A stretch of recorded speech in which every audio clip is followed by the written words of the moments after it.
Welcome to another episode of the Schloegel Design Remodel podcast. I'm Amy Gerard, and joining us today is Kirk Thomas, Schloegel's production manager of Handyman and Paint. Kirk is an expert in just about everything for your home, including carpentry, plumbing, flooring, siding, and electrical. You name it, Kirk can do it. So if you have a question or an issue, he's your go-to, which is why I invited him here today to discuss 10 things that we as homeowners can do to get ready for summer. Kirk, welcome to the podcast as your first time. Thank you. So excited. I can just tell. Excited. Okay, so we'll dig into these 10 items. And the first one is cleaning your gutters. Why is that important in maintaining your home, especially going into spring and summer? We run into a lot of wood rot issues, and majority of them are due to gutters not being cleaned out. The snow and ice is backed up in the gutters, and it tends to go over the gutters on the backside and rots out fascia, soffit. It can rot out the rafter tails, and usually by the time you see the rot, it's already too far gone to save it. A lot of it can be eliminated by simply cleaning out the gutters. That's what they're designed for, is to get the water away. And if they're clogged, that water is going to go somewhere. So cleaning your gutters, you just put a ladder on the roof, climb around and clean them out, right? No, not that simple. So we do put the ladder up on the roof, clean the gutters out, but we also clean the downspouts where, it's completely sealed. You can't see inside there. You have no idea if that downspout's clogged. We'll clean those out. The underground drain lines that are attached to your downspouts, we also have bladders that we put down in those and clean those out. It could be clogged up underground and never know it, and back up all the way up into your gutters and on your house. And a lot of times people say, well, I have the underground that's all tied to the underground, and have no idea where it daylights because it's completely covered and the water can't get out. Never even thought about that portion. I always just think about the gutters running along my roof line. There's more to it than there's more to the story. Yes. Okay. So while you're up there cleaning the gutters, how about checking the roof? That's our next one. Is that important? Yes. A lot of times, like wintertime, you get the snow and ice dams, and it'll lift shingles up and get water underneath there. We have a lot of wind, and when it's cold, the shingles they get brittle, and it's a good time to check them in the spring. After the winter, they're a little more flexible. When the weather starts warming up in the wintertime, you may get ice underneath it. It pops the shingle loose, wind blows.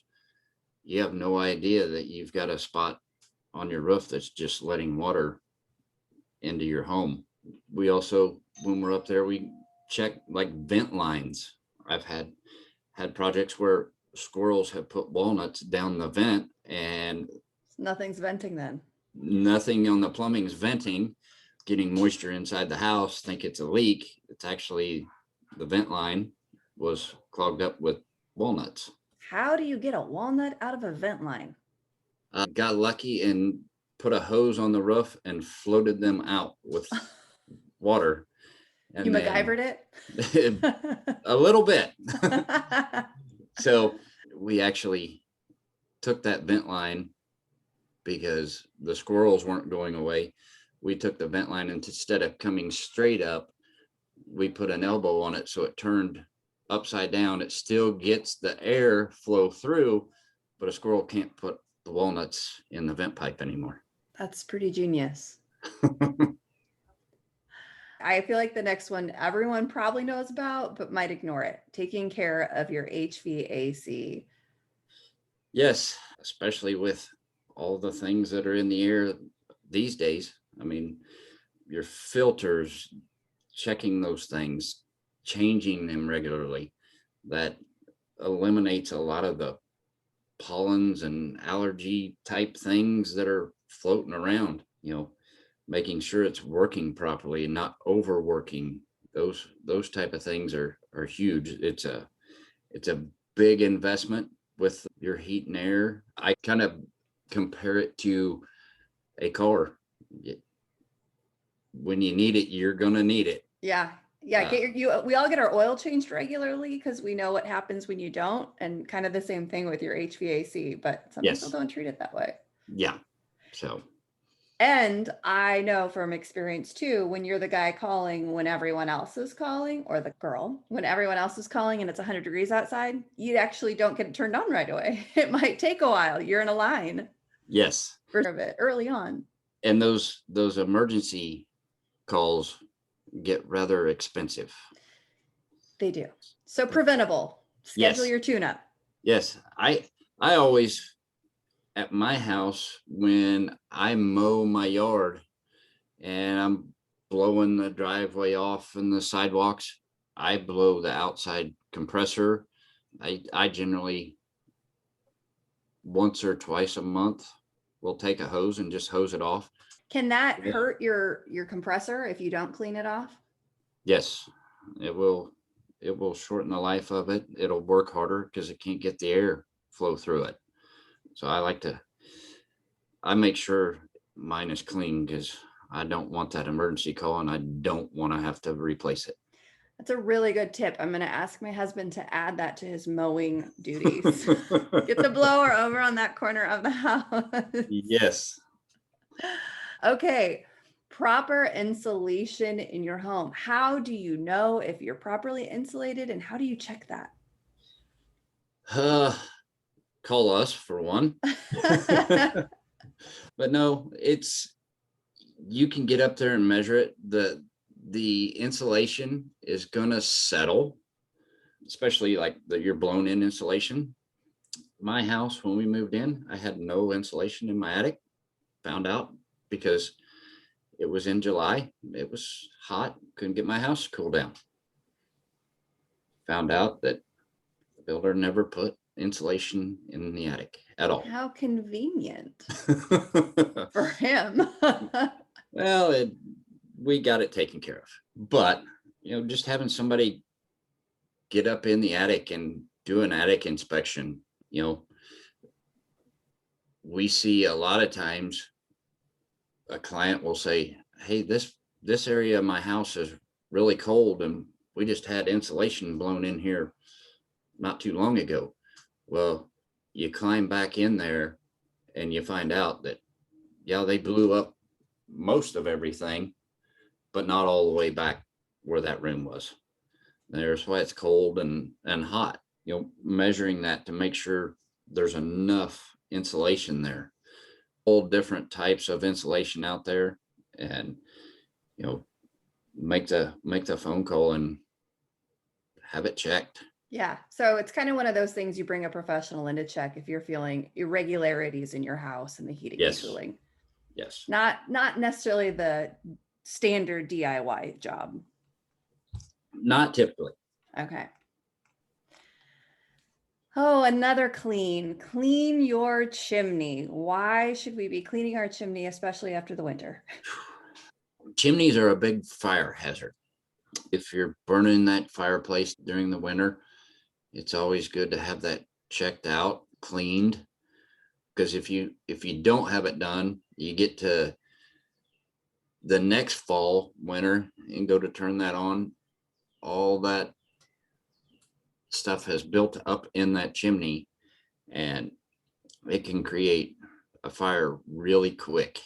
Not a good situation to be in. It needs to be cleaned out so it will properly work, properly vent. And there's professionals out there that do this every day because it is a messy job. And that's kind of what I think people tend to steer clear of it. Yeah, that's not what people do themselves. It is messy, but they have systems set up to capture all that. And you don't get that soot and all the ash and all that stuff throughout your house anymore. And I think this is kind of like the HVAC in that if you wait until fall, everyone else is calling to clean too before the burn season. So now's a good time again to get Yep. it done. Yep. Get it out of your way and have it done and be ready to go when it Right. temperatures fall. And Right. Cross it off the list. yep. All right. Seal leaks around doors and windows. Again, is this something that you can kind of tell that's happening? How do you know if you have a leak around your door or your window? Typically you don't notice it. That's where we do kind of the gutter clean, wood rot inspection. We have those things where we send guys out on ladders and they get up where they're hands on with windows, making sure their windows and doors are flashed properly. Because when you see the signs of the leak, it's too late at that point, especially with houses with stucco, because of the different temperatures that we have here, the expansion and contraction. You can get cracks in there in between trim and stucco that on a second floor, you're not going to see it from the ground. So it's a good idea to have somebody out on a ladder, kind of check things over and caulk those areas with a good quality caulk that's going to give it some elasticity where it can expand and contract and won't be a problem. Preventative again. Yes. It's always cheaper to do it preventative than it is after the fact. Yeah, I feel like I always learn that lesson the hard way.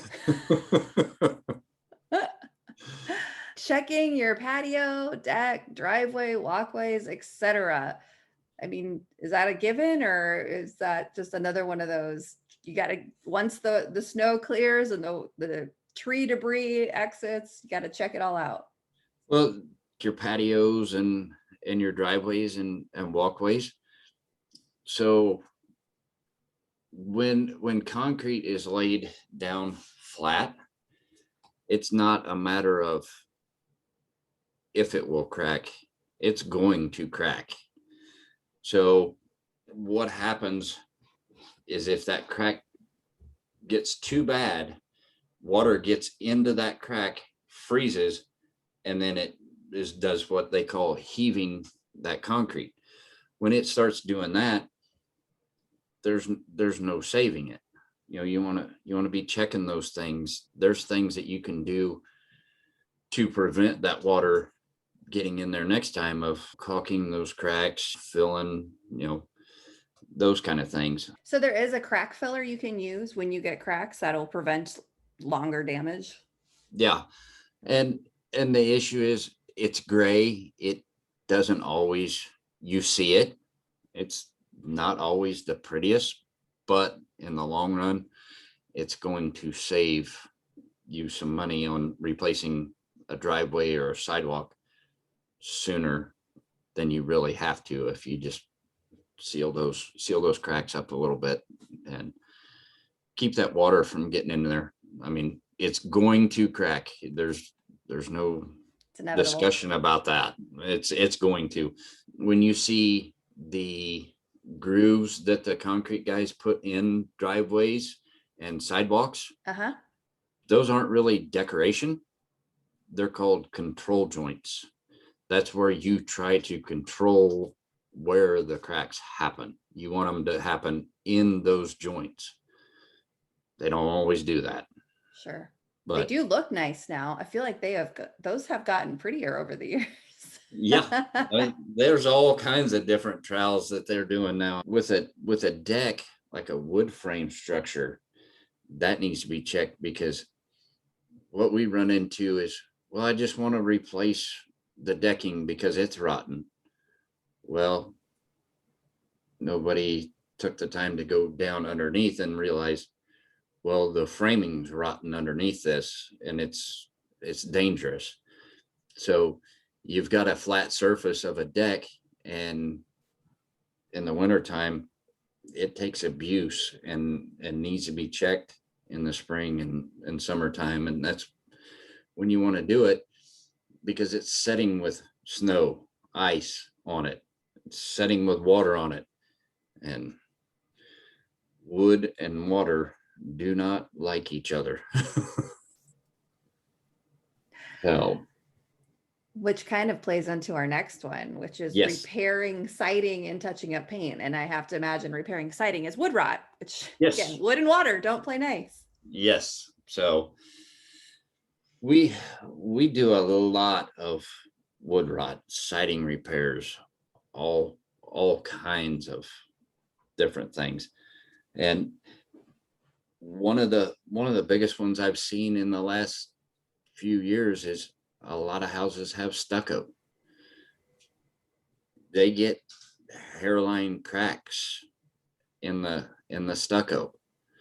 Once again, once you notice there's an issue, especially with stucco, once you see it and think there's something wrong, it's too late. What's behind it is already gone. We've taken stucco off the wall, and the studs were completely rotten to where you could touch the back of the sheetrock on the inside of the house. Oh, wow. Yeah. That's a little scary. Yes. So it's always a good idea to have that stuff checked, and the paint helps protect those things. Caulking that up and getting some paint on there, it protects that from the elements, from the rain, from the snow. So do you recommend carrying around your can of paint every spring and trying to touch up spots, or what's your... No, what we typically do is the paint fades over a year. So yeah, you may have the paint that was originally used on it, but if it's 4 years old, 5 years old, chances are it's not going to match, because what you have in the bucket isn't the same color as what's on your house anymore, because it's faded. So we'll find a spot that we can get a paint sample from and have that computer matched from the paint store, so that they can kind of tone that paint down a little bit because the sun fading it. Sure, that makes sense. So, And when is it time for a new paint job all the way around? What tells you that it's time? a lot of times the paint starts peeling and cracking, and it fades. It usually within 5 years you need to be looking at that. A lot of paints will say 7 years, and it also depends on the siding of how it holds the paint. Your rougher surfaces tend to soak in, like your masonry type, stucco type surfaces, they soak that paint in, and depending on the exposure from the sun, which way they face, they'll fade out fast. My house is 5 years old and I need to paint it. It gets a lot of sun and it's faded. So that's on my list of summer projects. So you're in this category. You're on one of these Yes. 10. Okay. Yes. Glad I'm not the only one. All right. Washing your windows and screens. Why do we do this? Well, we want to see what's outside. I mean, but it also gets rid of those pollens and all the stuff floating in the air that when you open those windows up and it's on those screens, it's coming inside. So, and it goes right back to your HVAC, all that stuff. So it ends up getting caught in the screens, it gets caught in the filters, you're breathing it in. So, it's just clean those things off. It's one of the easiest things there is to do, but it's not the funnest. No, it's not. It's not fun at all. But I also think when I clean my windows is where I see cracks. So it's kind of Yes. twofold. Like you're checking your windows and you're cleaning your windows. Yeah. And I really enjoy how beautiful they are when it's done, but man, is it a process. The windows are like, again, like your car. And once winter's over, you want to get all that salt and grime and all that stuff off of it to preserve it. So you'll see those things when you're right up close and washing windows. And, nowadays with a lot of the newer windows, you don't necessarily have to get on a ladder because they tilt in. You can clean them from the inside. Some of the older homes, not as fortunate to be able to tilt those in. No, in fact, you have to take out each storm window pane and each, and each screen and then go in and then go out. Not speaking from experience at all on that one. By the time I'm done, those fingers from the little sore fingertips. Yes. And I think number 10 is probably the most important maybe on this list is check your smoke and carbon monoxide detectors. I don't think we Yes. have to explain why you need to do that, but is there a method or a rotation we should be looking to do? I would say batteries.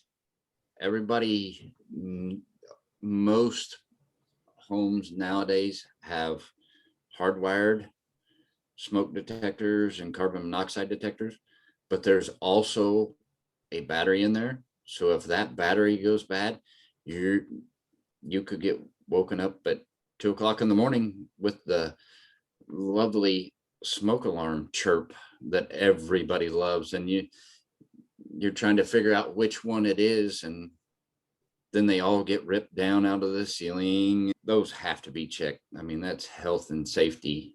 They have to be checked on a regular basis. And it's as simple as there's a test button on them. All you have to do is push that button and they should all work together. So if one goes off, they should all go off. Oh, okay. And I've heard the greatest reminder is when you set your clocks back and forward. Just remember to check those. Yes, that's a great time to do it. And check them periodically through the year, not just this time of year. Check them every 3 months, I would say, if not more, just because you never know when that battery is going to go or something is going to go wrong with it, because when you need it, you need it. And if it's not working, that's a problem. I don't even want to think about what. Right. That's when working. You never regret checking over and over and over and over. No. All right. Well, that is a lot of information to process, but I feel like it gives everyone a good list to tick off in the next month, getting ready for the hotter weather. And I appreciate you going through all that. All right. Thank you. Yeah, thanks. Until next time, Kirk. Yes, ma'am.